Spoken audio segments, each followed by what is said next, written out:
hot out. It's hot. Have ourselves a quick little beverage here. It's the thirst aid. Oh man. Well, that's pretty good. Well, I'm recording, so you're gonna tell me your stories later. Are you impressed by how much scrap there is? Yeah, Hardly any scrap left over.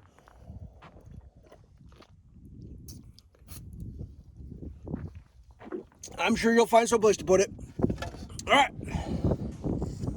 Where we at today, kids?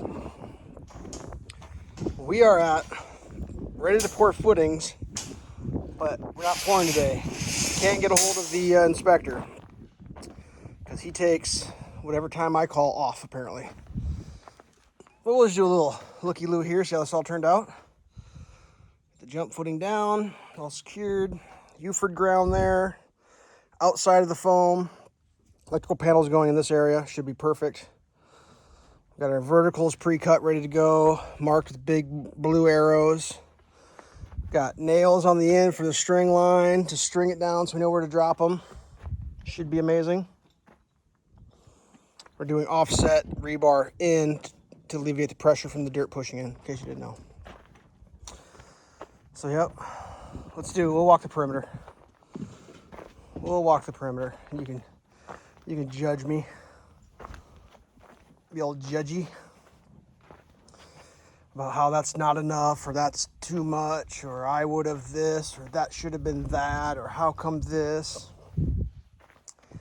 I'll tell you how come, because this is the way we're doing it. That's how it's getting done, kids. We did 24-inch minimum laps. Sometimes we got a little bigger because sometimes bigger was required. This was the chop station today. We had the tent up when I was chopping all these verticals to go in at a later date. They go in right when the concrete's poured. That's where you tie back in. I will admit a little error here. See, I got a little crazy in my bends. A little offset there, but all within parameters. All within. I could have scooted it back this way, but I'd prefer to keep my concrete footing steel centered. That's just how I am. I'll go back over here. We'll walk this one. See how he looks. Ooh, he's looking good. Like the way he looks. Did do one change. We ended up knocking this one through to tie it in. After consulting with the architect, determining how much load was coming through here, I determined that for the extra 25 cents, we would just steel that in to tie that rebar in good. This one doesn't carry nearly as much weight. That's a huge load bearing, really heavy, and this one's a real big heavy. This carries a little bit, but most of it bridges. But there is some that carries off that. That's why it is footed. This crazy madness in here. There's no carrying in here, but I just told him, let's just tie it through. It'll make a nicer footing, make it more secure. I mean, in my brain, if you into footing and the load is heavy, it could sink in easier than if it's tied through. That's my philosophy. Same thing here. This wasn't originally going to be connected, but this is a huge load-bearing area, and he had it just ended. And I was like, dude, just add 2 more foot and just be done with it. And that way you got peace of mind that you're never going to have to worry about that sinking in. I mean, it's just never going to go anywhere. So yeah, I've influenced it a little bit with my overachieving. Make sure I got everything filmed here. This doesn't have to be a very long video. But this was he's very excited. So like one thing that I was taught building houses is the conservation of materials. We don't have dumpsters at the front of our projects. There will not be a dumpster here. You will not see just piles of plywood and lumber going in. Very little. So this is our scrap pile right now. That's not very much. We could have, I think legally, because the way the governing bodies that okay this material, it was this year that the fiberglass rebar got allowed for these applications. We could have stuck it in the vertical, but old school thinking is the sheer qualities of steel coming out of your footing are stronger than the sheer qualities of fiberglass.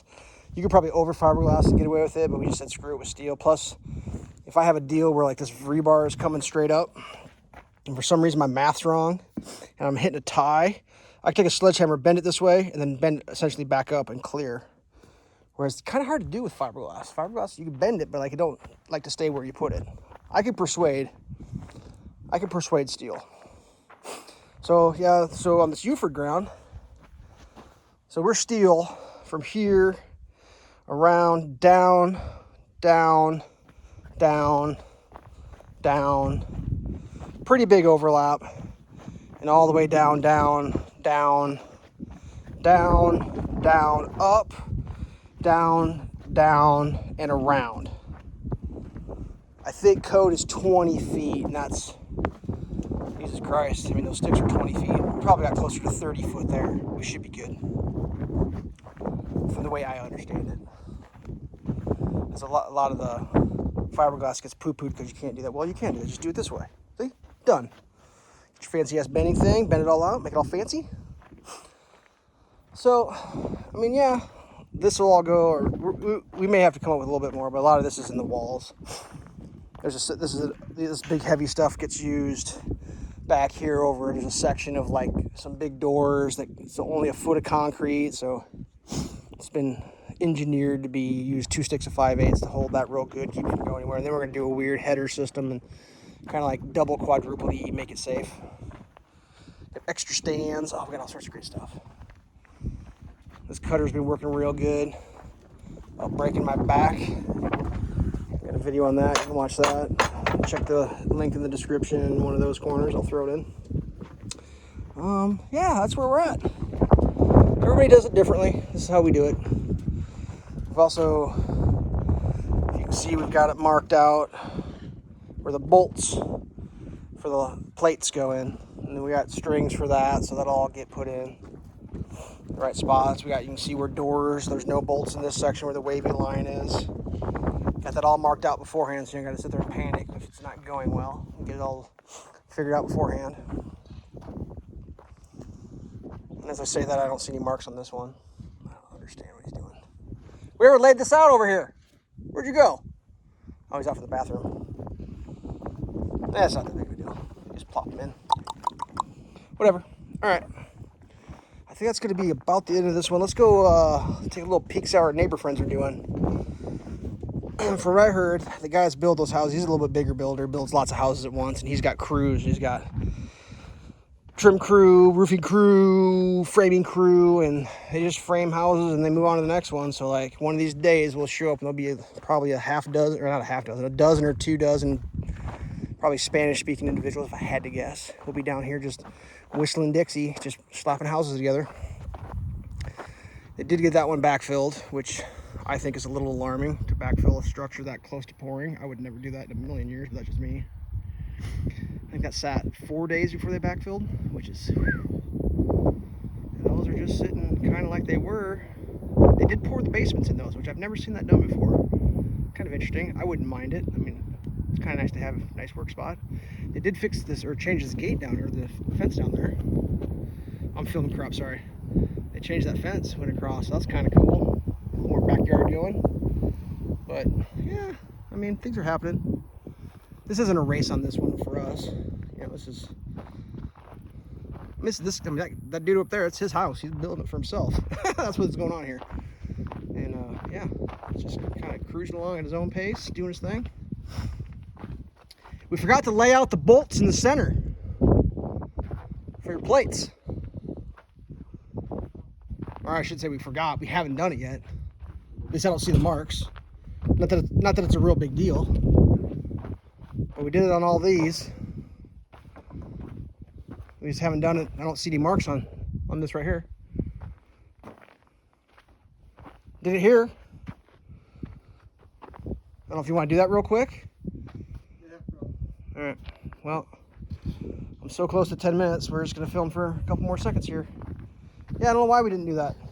Maybe it's because I was knocking that footing through. But yeah, there's no marks either side.